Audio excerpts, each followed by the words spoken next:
My name is Don Yancheson. I'm the pastor from the Andrews and Murphy, North Carolina churches, and I've been asked to present this for a number of years in various venues.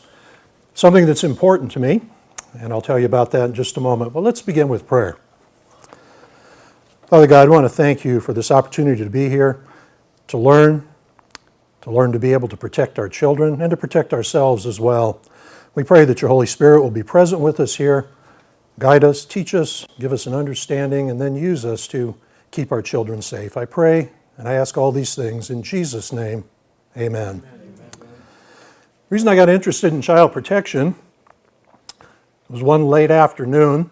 I received a phone call from a very distraught mother, and this was in another conference, that her adult son was in jail, and I asked why, and they said he's molesting his daughter. Come to find out, he was a predatory pedophile. Not only was he molesting his daughter, he was molesting a neighbor's girl, and he was grooming two other children to be molested. It was a sobering experience for me because I realized we've got a serious problem. And to say it's not a problem in the Adventist church is to really put blinders on. So we need to be aware of what the problem is and then what we can do about it to protect our children, protect our Pathfinders particularly, and to protect us, and we'll be talking about that. So as we begin, unfortunately, we have to look at statistics. We live in a very sin-sick world, and if you watch the news and listen to the things that are happening out there, every week some parent has done something to a child in a terrible way, and the murders of children seem to be on the increase. So it's something we need to be aware of. So I'll go through these somewhat quickly, but we do need to take a look at statistics. An average of 3 million reports of child abuse and neglect involving almost 6 million children are submitted to child care services and so forth, protective services in the United States every year. That's an incredible figure, that 6 million children are being abused or neglected in some way. Currently, about 1 out of every 100 children in the United States are victims of child maltreatment of some form or another. And that's scary. That is scary.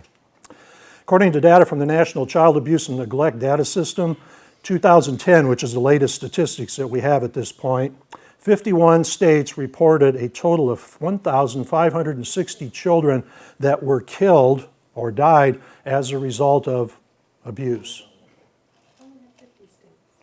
Pardon?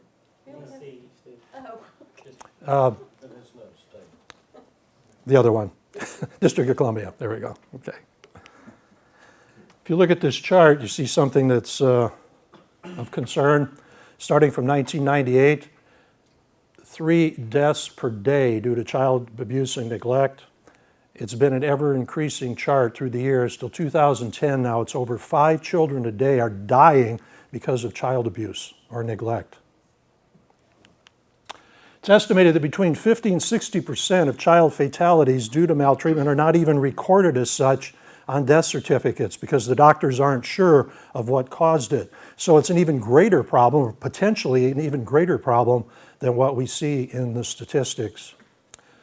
And we look at the ages of the children, starting here with under age 1, all the way through to age 5, makes up about 40% of the abuse that takes place in the United States. The remaining 60% is from the age of 6 on up to 17.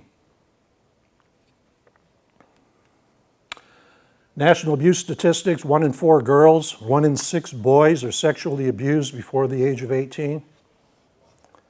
The median age for reported child abuse is 9 years old. 9 years old. Yes, sir. Sorry, I have to, I was looking at the chart and I was trying to figure out what age we have the highest level of child abuse. The highest level occurs between the ages of 3 and 10. And you get quite a bit in here up to 15. But when you look at that section, we're almost about 40% of the children are between 5 and 10 years old. So again, the median age is 9 years old. Can give you a chance to ask questions later, but if it's something related to a chart or whatever, feel free. Nearly 70% of all reported sexual assaults are on children under the age of 17. That means of all the sexual assaults from people born to 100 years old, okay, 70% of them are children. According to the Department of Justice, there are more than 40 million survivors of child sexual abuse in the United States today. I wonder why we have such a messed up nation. Types of child abuse. The greatest degree is in the area of neglect of various ways. 17.6% is made up of physical abuse, 9.2% sexual abuse, 8.1% psychological maltreatment, 2.4% medical neglect, and 10% roughly of other, and I'm not sure what is other, because that seems to be pretty much covering all types of abuse. The number of substantiated cases of abuse and neglect in 2009, again, these are the latest figures from the states. This is not the number reported. The number reported is typically 40 to 80% higher, but Protective Services goes through and determines whether they're valid or not. These are valid cases that have been substantiated of child abuse. 23,921 children in Georgia in 2009.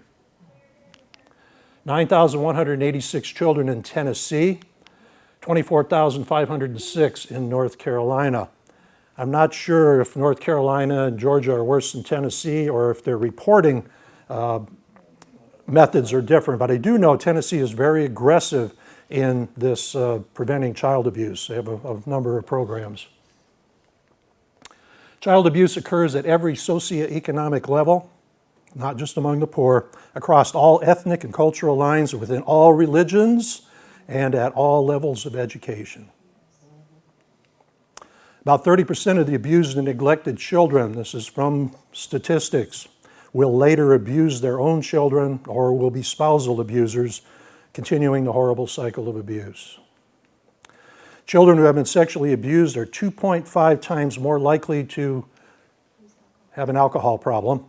Children who have been sexually abused are 3.8 times more likely to develop drug addictions. Nearly 2/3 of the people in treatment for drug abuse reported that they were abused as a children. Abused children are 25% more likely to experience teen pregnancy, girls, of course. They say that about 30% of the people in prison have been abused as a child.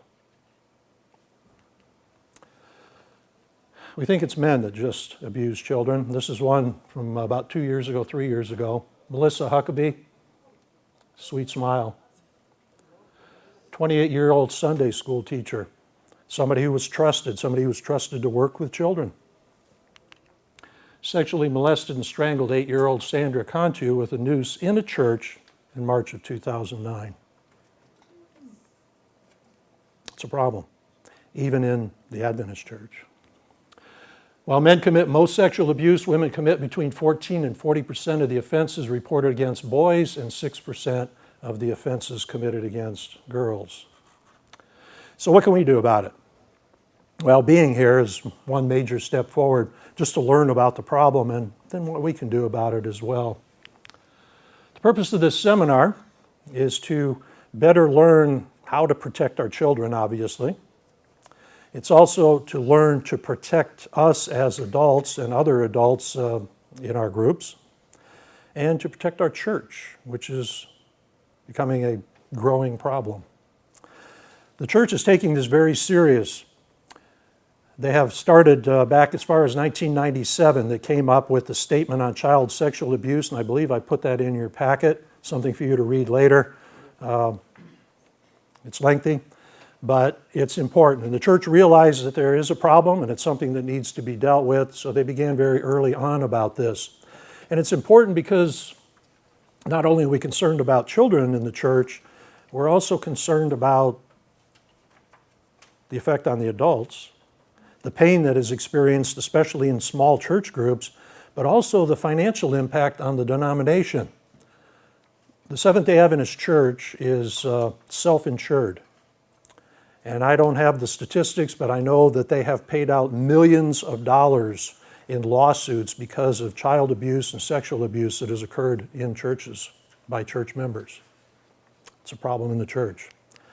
They've also developed in the North American Division Working Policy 2005, they developed the volunteer screening guidelines for children and youth ministries. Again, that's in your packet, and you can read that and see the direction the church is going there. And then this statement: the Seventh-day Adventist Church is committed to providing a safe environment to help children learn to love and follow Jesus Christ. The records show the disturbing and traumatic increase of physical and sexual abuse of children has claimed the attention of our nation, our society, and the church. Adventist churches and schools which conduct programs for children and youth are not insulated from those individuals who abuse kids. The Seventh-day Adventist Church desires to make its worship and educational environments free from abuse of all kinds. To achieve this goal in its ministry and educational programs, the following guidelines have been developed for implementation throughout the North American Division. And again, you can read that in your packet. So you can see the church understands and accepts that there is a potential problem, but also understands the importance of dealing with that in a preventative way. What's considered to be child abuse? We need to understand that in order to understand and deal with the problem. I'm sorry, but having broccoli twice a week is not child abuse. If you ask children, making them clean their room is child abuse, okay? But it's much more serious than that. Child abuse is defined as the physical, emotional, or sexual abuse or neglect of children by parents, guardians, or other adults responsible for them. Physical, emotional, or sexual. We typically look at the physical and we look at the sexual because that's what we hear about in the news. But the emotional abuse is very traumatic to children and sometimes is even more damaging to children than the physical abuse. Physical, emotional, or sexual abuse or neglect of children by people who have been put in a position of responsibility to care for children who are not doing so. Child sexual abuse is defined as sexual abuse of a child by an adult or some other person significantly older or in a position of power or control over the child, where the child is used for sexual stimulation or satisfaction of another person. It's sad that we even have to have a definition like that, isn't it? It's sad. Child sexual abuse includes inappropriate touching, rubbing, hugging, fondling, exposure of an adult's physical parts to the child, molestation in any of its forms, rape. Those are the things that we consider child sexual abuse. What would be inappropriate hugging? We're going to talk about that. Okay. Taking pornographic pictures and videos. Big industry today. Thousands and thousands and thousands of dollars are being paid to people for recording children in compromising situations and nudity.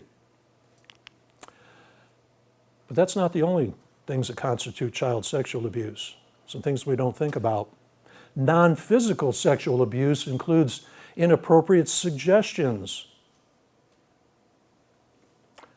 innuendos, similar jokes. We don't think about that, but I had a Pathfinder leader that I caught telling a sexual joke to the Pathfinders. They laughed, and so did he. That is sexual abuse of a child. Gestures. I'll leave that to your imagination, but whatever it is, these are things where you're not actually doing anything to the child, but still by law are considered child sexual abuse. Pictures and movies. Showing them pictures, showing them movies, allowing them to see movies. You know, we got these ratings that the Film Association came up with, you know, PG and so forth are. I wonder if parents really think about it when they allow their children to watch R-rated movies. In fact, PG-13 movie that I watched here a few weeks ago, I could not believe the disgusting language at PG-13. Technically, allowing your child to watch that trash of sexual nature constitutes child abuse. Think about it. Think about it. Negative consequences of child abuse on a child. Again, the physical effects. I didn't put these on the slide, and I can't remember them all in detail, so I'm going to share them with you. The physical effects, according to medical people, include injury, death, lifelong health problems as a result of the physical abuse, cognitive difficulties. I was surprised at that. But the fact that somebody is being abused physically can very often have an effect on their ability to think, to process, and to learn.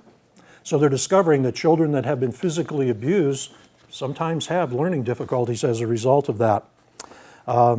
Physical disabilities as well. The emotional effects, consequences on a child, include low self-esteem. This is when they're being battered or told they're stupid or other things that are abusive in nature. Low self-esteem, depression, anxiety, eating disorders. They think that many of the eating disorders are the result of some abuse that's taken place in that child's life. Relationship difficulties, the inability to develop a personal relationship with other people or even friendships because of the emotional abuse that they've experienced. Alienation, withdrawal, and even personality disorders. Negative consequences on behavioral effects. Problems in school and work, again it goes along with the cognitive issues. Delinquency, teen pregnancy, suicide attempts, criminal or antisocial behavior, substance abuse, aggressive behavior, spousal and child abuse within their families when they become an adult, and anger.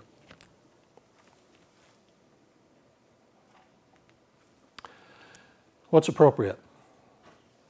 How do we touch and be involved with children without coming into the realms of abuse? Appropriate touch and behaviors. Well, the first and most important thing is personal space. You know how much personal space you own? Anybody know? One arm's length, all the way around. Belongs to me, okay? Have you ever been in a situation where somebody's mad at you and they come up right here to your face? Okay, how do you feel about that? Step back. Okay, you want to step back, you want to push them away. It actually begins to develop some aggressiveness within you because you were being threatened, okay? That's because they violated your space.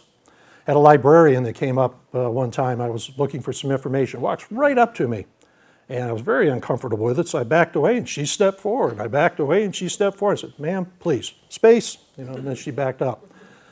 Belongs to me. And if somebody's going to come into that space, it needs to be with my permission. Okay? Applies to a child as well. If you're going to touch the child for any reason, you're going to fix their uniform or whatever, you're going to pin something on them at investiture, whatever it may be, you say, may I do this? And ask them permission to get into their personal space. So personal space is important. As long as you respect that within reason, then you're not going to have a problem. So that's appropriate. Respecting privacy. Teenagers don't like you coming into their room without permission. Those of you who are parents of teens know that's a dangerous thing to do, okay? We had a situation where church was getting ready to go on a hiking trip. A bunch of people in the restroom, so this one boy went into one of the Sabbath school classrooms to change his clothes. Sabbath school teacher goes in there to get something out of the room. The boy is standing there in his underwear trying to cover up. Instead of saying, excuse me, and going back out, she just went about her business as he's standing there very nervous, covering himself in his underwear. We need to respect privacy, even in unusual situations like that, and make sure that we tactfully get out of those situations. Hand-holding is appropriate. Holding the hands of young children is fine. Walking young children across the street is fine. Holding the hands of a teenager of the opposite sex is not okay. Okay? I think we all can understand that. But hand-holding of the younger children, that's okay. That's something that helps with bonding, it helps with relationship building, it gives them security and so forth. It's appropriate. Okay. Appropriate hugs. Come to your question. I need a volunteer. Lady? Okay, Dawn? I've had women come up to me as a pastor. Okay? Anything wrong with that? Yes. Yes. okay? It's not appropriate. Hugging is okay. I encourage hugging. One church we came to was a very cold, unfriendly church. My wife is a hugger. By the time we left, it was the huggingest church in the conference, okay? There's a good way and a wrong way to hug, okay? If somebody's going to do a frontal hug, it's very simple. It's a shoulder hug. Okay? I could get, even a little closer than that with the shoulders, as long as from the chest down is separated a little bit. It's reasonable, it's comfortable, and there's nothing that anybody is going to say about it, nor the person you're hugging will have any problem with it. The other hug, and this is a good one where it's somebody, especially a child, comes running up to you to hug, but also someone of the opposite sex. They come running toward you to give you a hug, and you can just simply sidestep and do this. And a lot of times when people are leaving the church, I give side hugs, but I get people, little ladies and men, that give frontal hugs. They're okay, as long as we realize there's appropriate hugs and there's inappropriate. So it's, from the chest down really should not make contact, especially in a church setting. Okay, thank you. Appreciate it. You didn't say which one was inappropriate. I'm sorry? Because sometimes people send message during hugs, and you didn't demonstrate that one. Which one now? The one where someone is sending, a male is sending a female message through an hug where they squeeze you. When they squeeze you? Mm-hmm. From the front? Or? Yes. They squeeze you. They hug and squeeze. Yeah. And to borrow you again. You should come. I was going to do that, but okay. I can give her a good strong hug. Okay? Same thing. For this area down, we didn't make contact. That's appropriate. Okay? Is that? Man hug, where they shake hands and then the arms go between them and then they hug 3 pats on the back and they're done. That's a man hug. If he goes that far. Usually it's this, Talking about though, Pastor, because I have a friend in Carolina Conference, and he's kind of big and he's kind of overpowering, and it's just like this huge. And we've been friends for years, but I don't feel comfortable. I know what you're talking about. Okay. I was working at a church. It's not an Adventist church, and they normally have services, worship, and they do the greetings too. Mm-hmm. But the physical director was a male, and he would hug and hold and squeeze, and I didn't care for it, but he refuses to. He thinks it's just fellowship, but I know he was sending a message, basically. Okay. Yeah. And that's a good observation.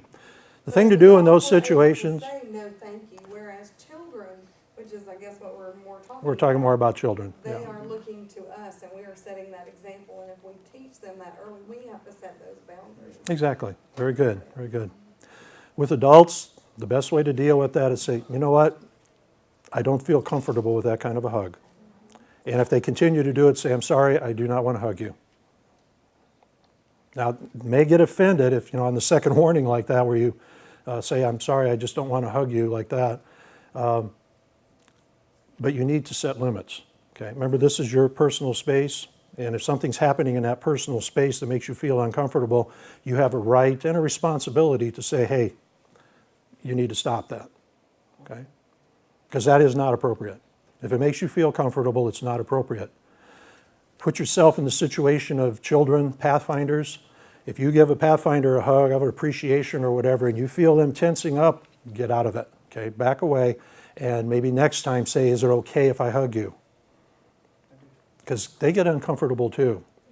Not all kids are huggers, not all adults are huggers. So that is something you may even want to ask if you're not sure. And I do that with church members. I watch, when I first get to a church to see who likes hugs and so forth. But if I'm not sure, I'll say, do you like hugs? And they'll say, no, I don't feel comfortable. Okay, well, I'll shake your hand. And then we're good with that. So I haven't violated them, and we have a good relationship that way. Okay? All right. Lap sitting for younger children, that's appropriate. You're holding a toddler, even up to maybe 4 or 5 years old is okay for a child to sit on your lap. Once they start getting up about 6 or 7, you need to be thinking twice about it. I walked into a Sabbath school classroom. The teacher had stepped out for a while, and I found 11-year-old boys sitting on 16-year-old girls' laps. This is not appropriate, okay? Same for adults. Reassuring or affirming touches on the shoulder or on the back is okay. Just patting their shoulder or putting your hand on their shoulder to encourage them, hey, you did a fine job, that's okay. Okay. Touch for hygiene or health, again, if there's something that needs to be addressed or straightened out, then you need to ask permission first. Inappropriate touches and behaviors. There's a lot of these, and I want to go through them quickly. They're in your handout. Coercion, forcing a child to do anything. Exploitation of the child, using the child for your benefit to accomplish something of either your pleasure or fulfilling your needs. Satisfying adult needs in general. Adult physical force of any kind, pushing, shoving, inappropriate. The best way to get yourself on the child abusers national registry is to push or shove a child. And the second best way is to hit them. Excessive punishment or discipline. The best thing to do with kids today to stay within the law so that you're protected is to do timeouts. They don't like it. It's discipline. And it stays out of the realm of punishment. Slapping, striking, beating, obviously. Spanking. I know what the Bible says. I have my own personal opinions about that. However, the law right now says you don't do it. We don't do it as Pathfinder leaders. Okay? Even if a parent tells you, if my child acts up, it's okay to whack him or spank him or whatever, you do not do it. Okay? That's the third best way to get yourself on that abuser's list. Okay? Even if you've been given permission by a parent, do not ever, under any circumstances, strike, hit, spank a child. Your own children, that's your decision. Pushing, pinching, even in jest, pinching somebody and leaving a mark, it's child abuse.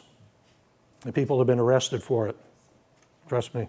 For pinching a child and leaving a bruise, people have been arrested.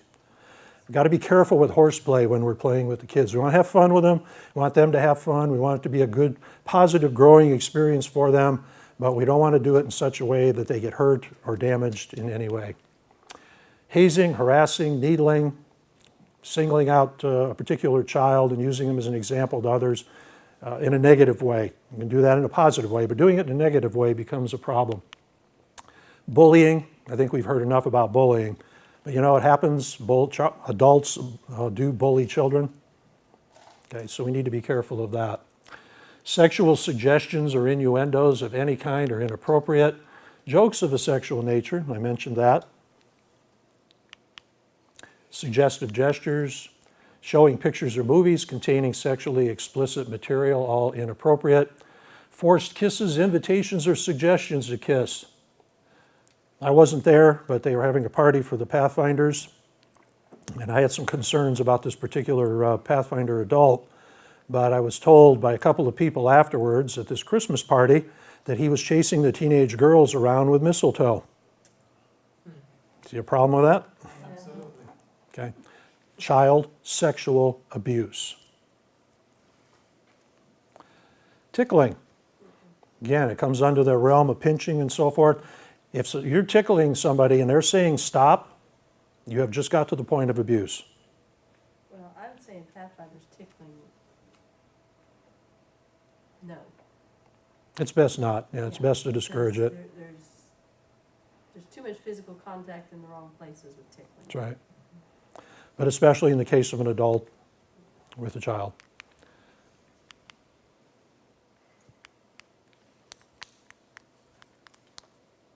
Touching private areas. This is obvious in one sense, but in another, what if a Pathfinder is injured? Okay, when I was an emergency medical technician, whenever we had to touch somebody of the opposite sex or even in the same sex in certain areas on their body because of an injury or to check for injuries, I would always tell them, I'm going to touch you in this area. Okay, now this is an injured person. If it's somebody of the opposite sex, especially a teenage girl or boy, you may want to say, I need to check you in this area. Is it okay? And you do it as tactfully and as quickly as you possibly can and get your hands out of that area. that we should have, as Pathfinder staff, we should have a second person there if that happens. Absolutely, we're going to talk about And that. we have a lot of, nurses and doctors and Mhm. things. I think it's best to, It is. It was always best. Yes, sir. And one person's private, my arm I may not care if you touch my arm, but someone else may consider that private. Mhm. Private's a very ambiguous term.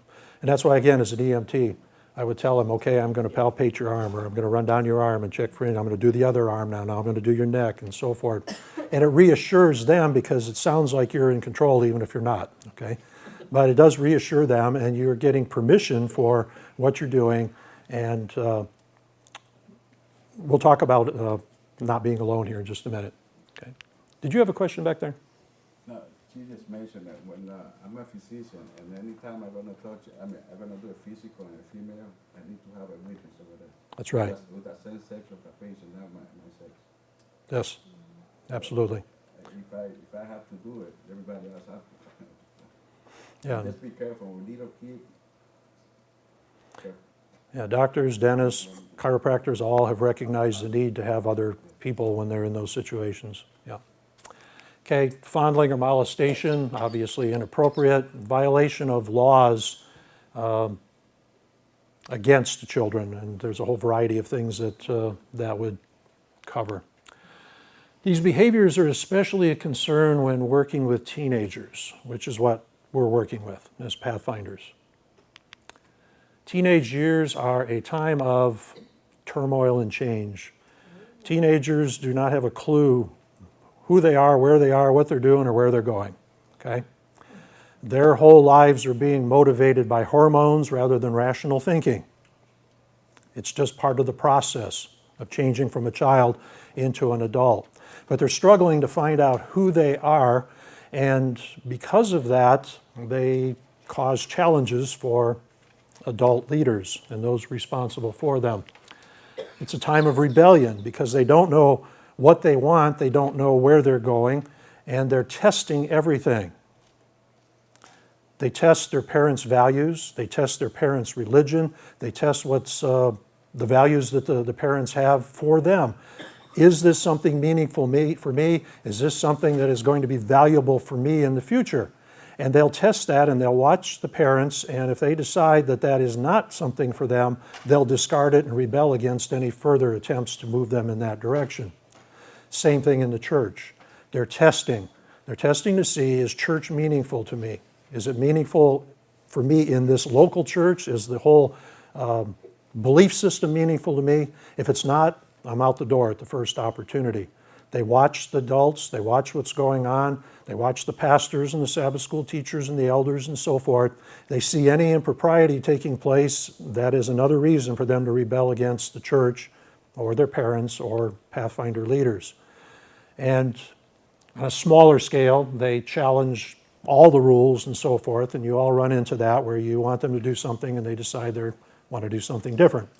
That's all part of being a teenager. Unfortunately, we suffer the consequences of that.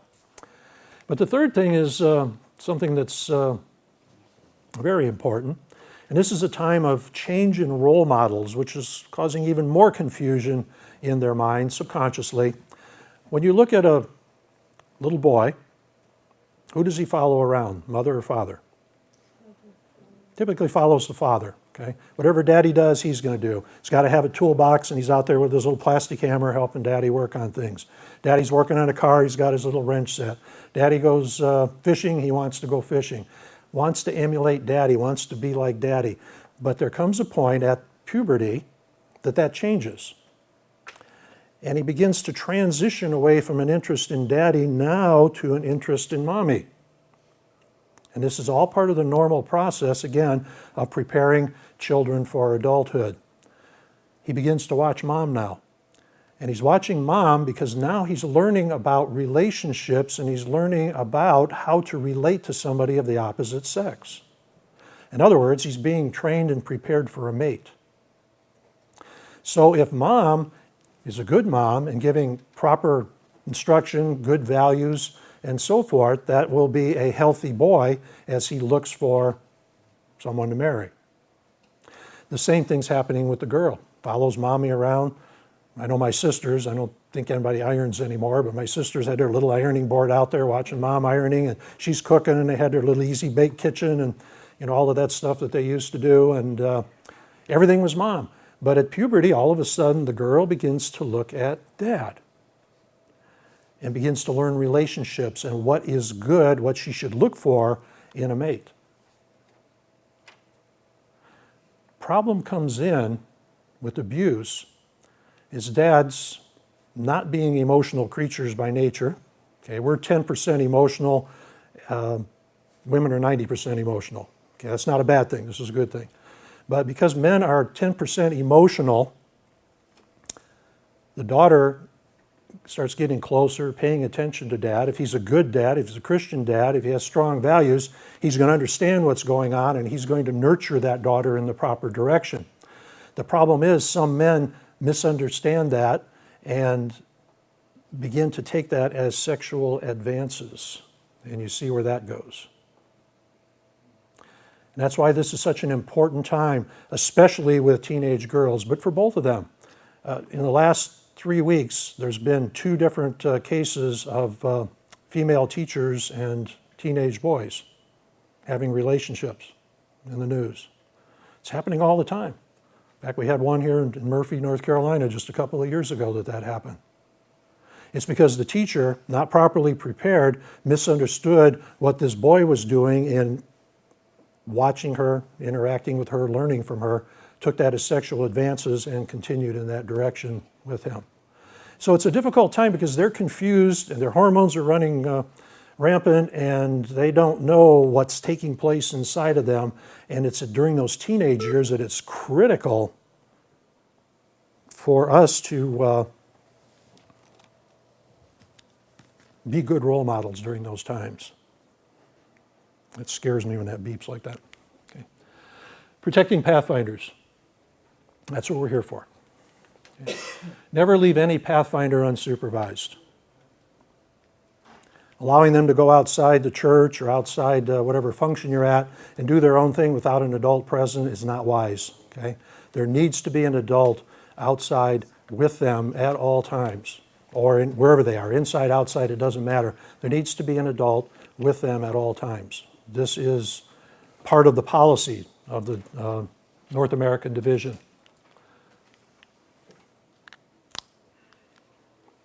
Always know where they are. I noticed at the camporee that there were some of the Pathfinders were just roaming about, and I'd see them all over the place, and I know that the Pathfinder directors or staff had not a clue where those Pathfinders were. You need to know where your Pathfinders are. If something happens to them, then you are responsible. In a protected environment of a camporee, it's one thing, but if you're out someplace on a camp out or doing something elsewhere, you have no control over people coming into the area, okay? And you don't know who's going to come in and possibly do something or even kidnap one of the Pathfinders. You need to know where your Pathfinders are at all times, and you need to supervise them. These raging hormones that have no business being left unsupervised. And that's another A part, lot of yeah. broken crannies at the high spring. That's true. Yeah, and you see a lot of young people roaming around here by themselves, okay? Always have at least one other adult present, which I said I would address the question back there. Never alone. When you're with Pathfinders, you need to have somebody else with you, or Sabbath school, whatever it may be. When you're with youth, there needs to be more than one adult. The only exception to that is in a church setting, in a Sabbath school room, with the door closed, you need to have windows in that door.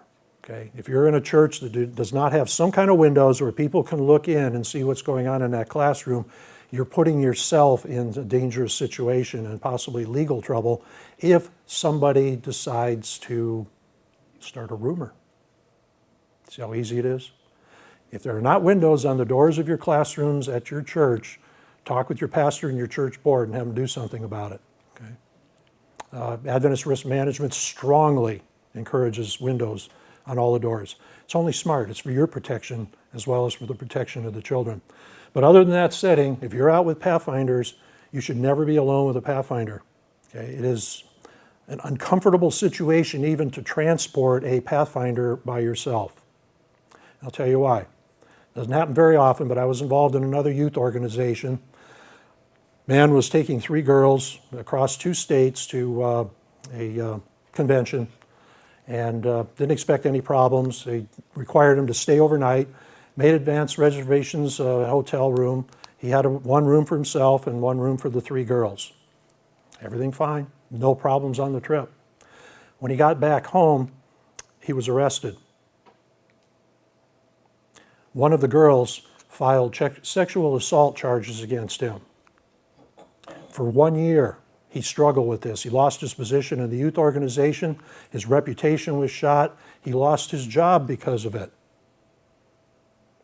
1 year later, one of the other 2 girls came forward and said what happened. The night they stayed in the hotel, he was in his room, they were in their rooms. They wanted to go out and about.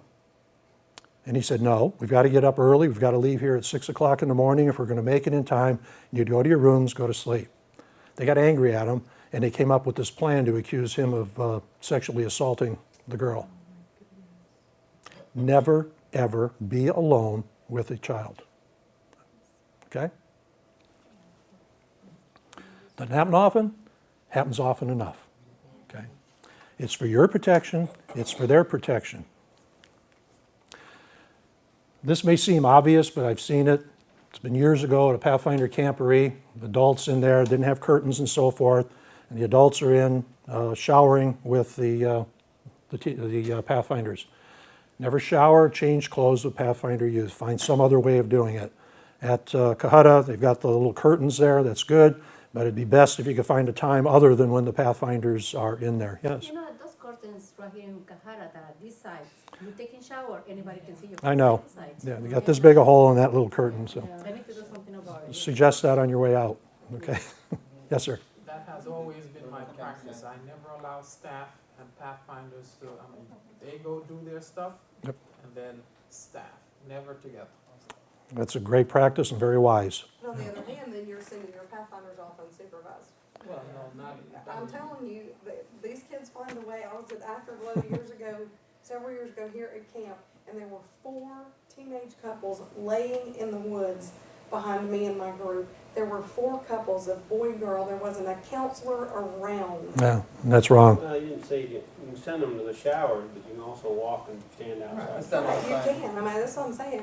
You just, it's unfortunate, but you know, they're seeing so many things. They're being exposed to so much.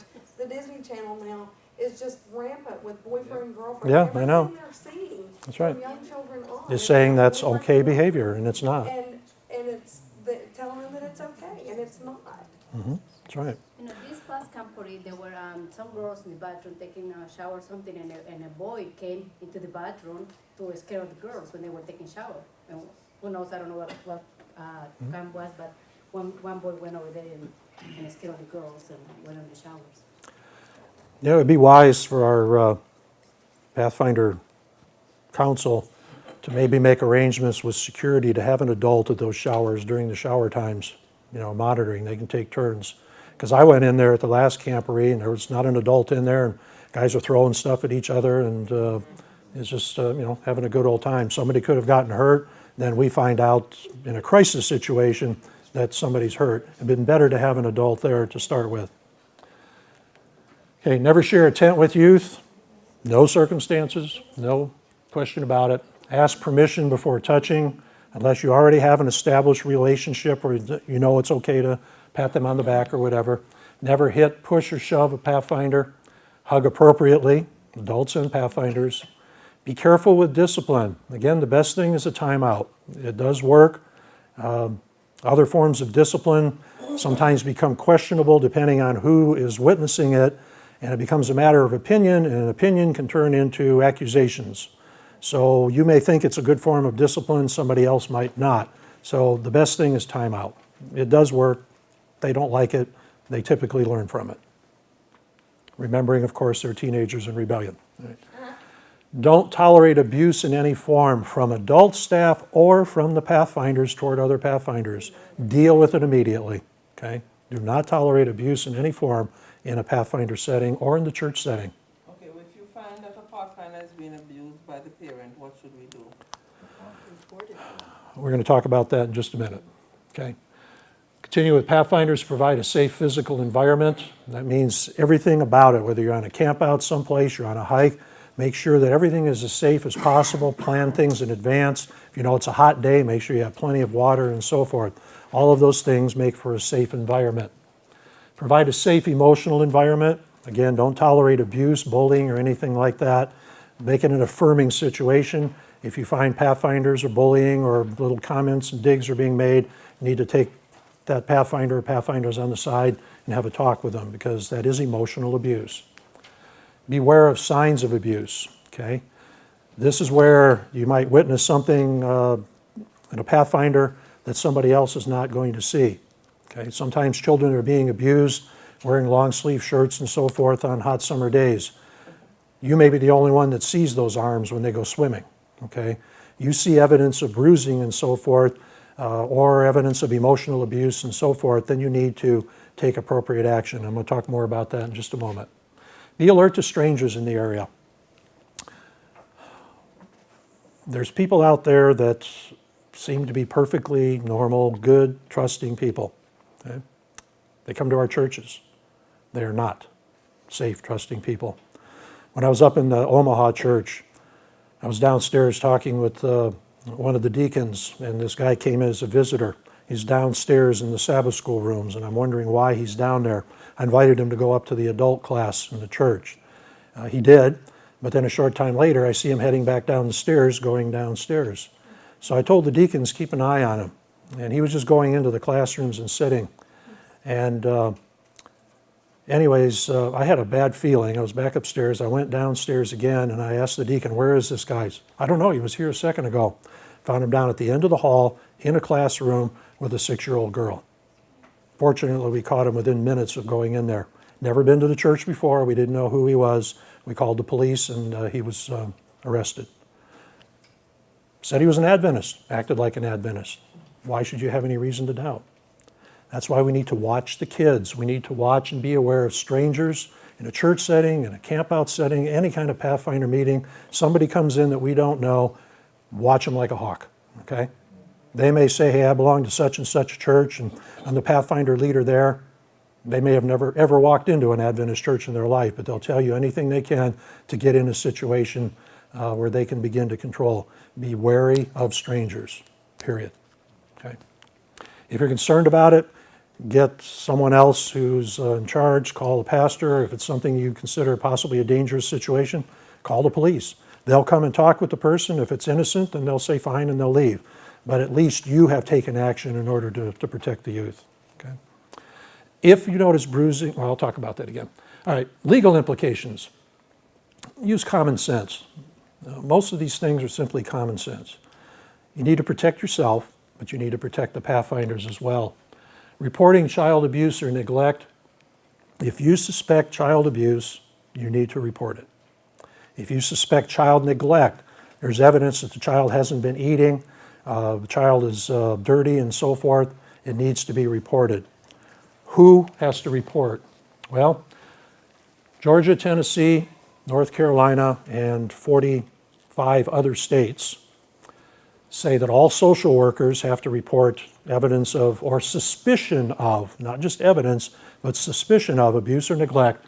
Social workers, teachers, and other school personnel, which even includes the janitors in the school, physicians, dentists, other healthcare workers, mental health professionals, counselors, and so forth, all child care providers, medical examiners or coroners, and law enforcement officers. All of these are required by law in 48 of the states, with the exception of New Jersey and Wyoming, and they just haven't come on board yet, are required to report, no questions asked, if they suspect child abuse or neglect. They do not have to have proof. If they suspect, they have to report it. Okay? In addition, in Georgia, it says any other person other than one specified in subsection C, which covered those other ones in detail, of this code section who has reasonable cause to believe that a child is abused may report or cause reports to be made as provided in this code section. In Georgia, you're not required to report if you're not in one of those categories. If you suspect it, I would encourage you to do so. Okay? There's 3 million reports 6 million children substantiated each year.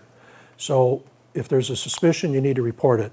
Child Protective Services will investigate it. If there's nothing to it, then they go on their way. You can make the report and do so anonymously.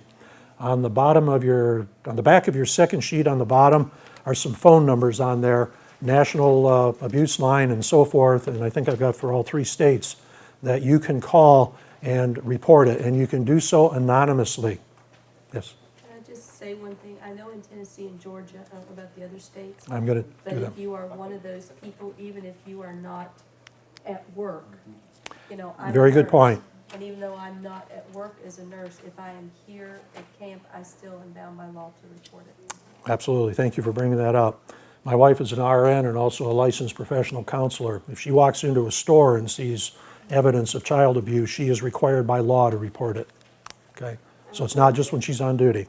If you're out of that category and you have reason to believe you report it, you are protected by the law, is that not? That's right. Like if you know, Joe Blow hears that or sees that and makes that report and it's found to be untrue, he cannot be sued, he's protected. That's right. Yeah. And again, you can make the report anonymously, Yeah. so there's no way to come back. Okay. Tennessee, any person who has knowledge of or is called upon to render aid to any child who is suffering from or has sustained any wound, injury, disability, or physical or mental condition shall report such harm immediately.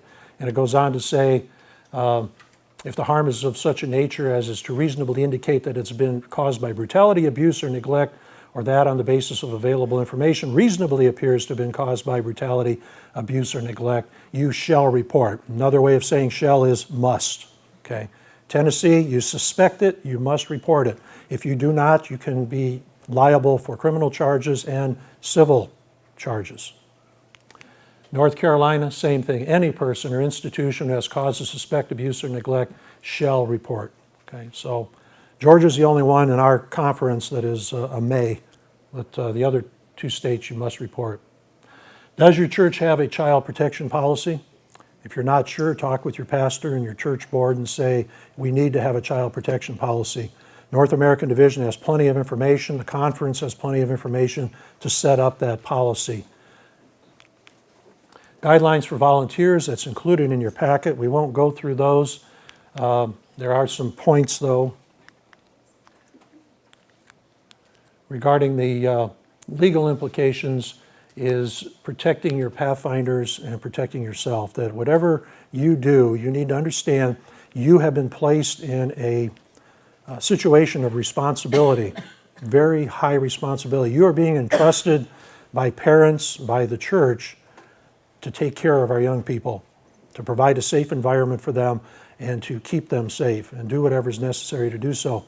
So you've been given a heavy responsibility, and it falls on all of us to make sure that our children are protected. But in the process, I think from things we're talking about here, you can understand that it also protects us. It's sensible to take precautions, but normal sunblock will do, okay? We can go overboard, all right? Use common sense, okay? We don't want to be so protective that we become restrictive. Does that make sense? All right? So we want to protect ourselves, we want to protect our Pathfinders, we want to protect the church, but let's not go overboard with it, okay? We still want our Pathfinders to enjoy the experience and to have fun as well as they learn more about Jesus. Bottom line in child protection, use common sense when working with children. I took this off of one of the child abuse sites that deal with stopping this, and I like that. Do not remain indifferent to child abuse. It's happening all around us, not just in our venue, but throughout the country, and we need to be aware of it, and we need to be proactive. I didn't put any resources on here on the internet because there's so much out there. Just Google child abuse, and there's all kinds of groups, agencies, and so forth that are there to provide all the resource material that you can imagine.